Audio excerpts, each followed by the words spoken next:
Yeah, where do I go? Over here, okay. Yeah. Our democracy is under attack, man. And that's a fact, Jack. Right-wing fanatics and white supremacists and the Russians and the Decepticons are trying to steal our election. They're gonna have thugs posted out every election center seeing who's going in and out. And if you vote for the Democrats, why, oh, they'll bust your kneecaps. They'll pluck out your teeth. They'll gorge out your eyes. They'll put you up on a meat hook and just disembowel you. What's even worse is it doesn't matter if we win the election because they'll just say that we stole it. And then they'll stage a coup against us. And I, as President of the United States, can't do nothing about it. Nothing. So get out there and vote.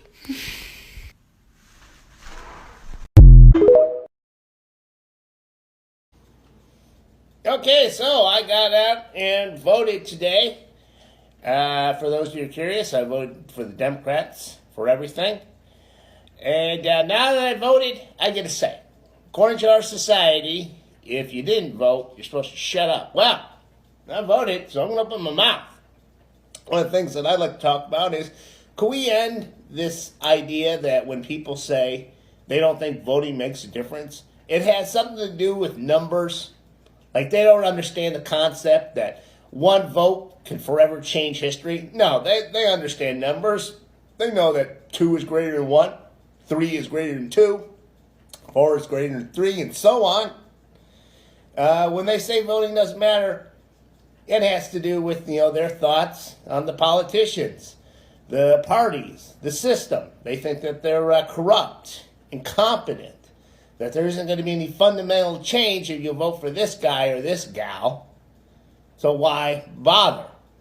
And like I said, rather than deal with those issues, a lot of you just want to delude yourselves into thinking that these people just don't understand the concept of voting. That's not the case, and you know it. So let's just knock that crap off. And speaking of which, now apparently there's some app that tells you who didn't vote. We need to end that pronto. I mean, that's just a way for the fanatics to stalk down the non-believers. And that's all I got to say.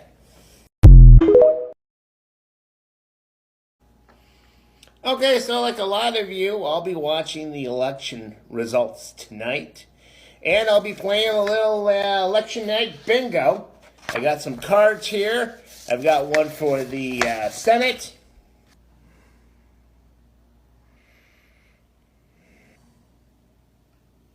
One for the House.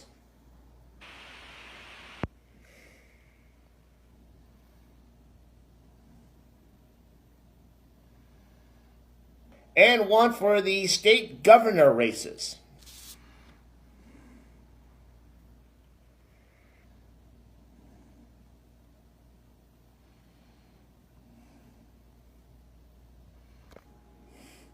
So yeah, that's what I'll be doing tonight. I'll be playing election night bingo and putting out some videos. So if you're bored watching the results, check out my channel. None of this is going to be live though, because I still need 50 more subscribers. But if you're all interested in me playing election night bingo live, then subscribe and tell your friends.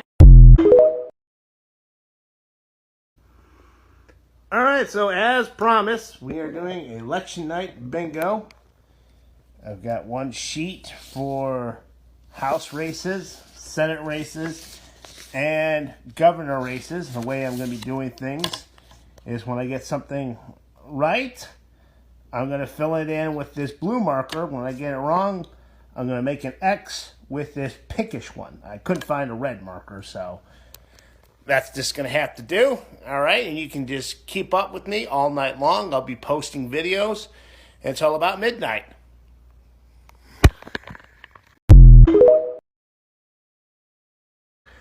Okay, so just got some results in. Senator Tim Scott of South Carolina won re-election. That's not what I wanted to happen. I wanted him to lose, hence the reddish mark. If it had gone my way, it would have been a blue square.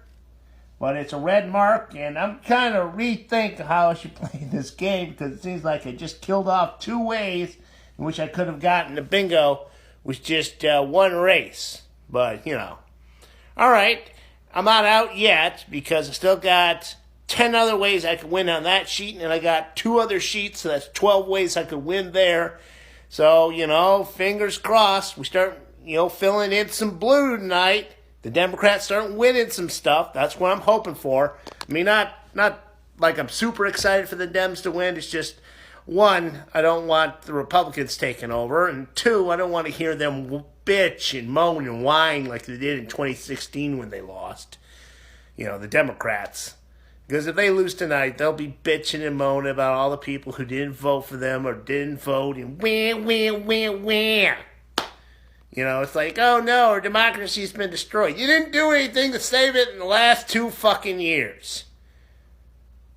So, at best tonight, it'll just be you postponing fucking fascism for another 2 years. But fingers crossed that you do that. And just as I was filming that, Rand Paul has won re-election, so I just lost another 2 ways to win on the senator card for election night bingo. Things aren't going too well right now, but fingers crossed.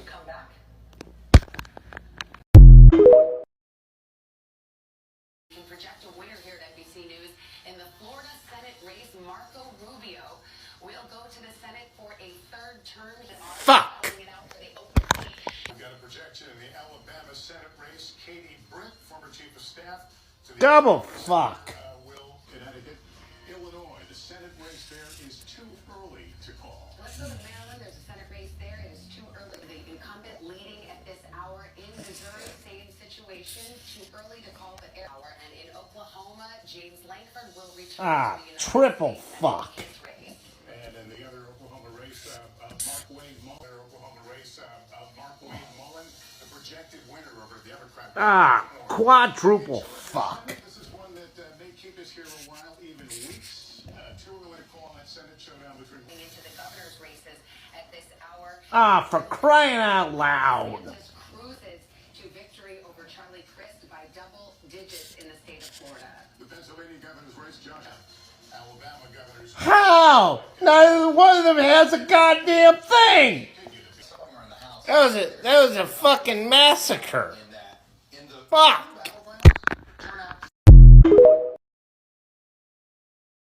Alright, so Democrats finally got on the board. Finally got a blue square. That's Jim Clyburn from South Carolina. He won re-election, but won't be able to win bingo with him. This one's been compromised. She won re-election. That's Marjorie Taylor Greene. And this asshole won re-election too. That's Matt Gaetz. So, yeah.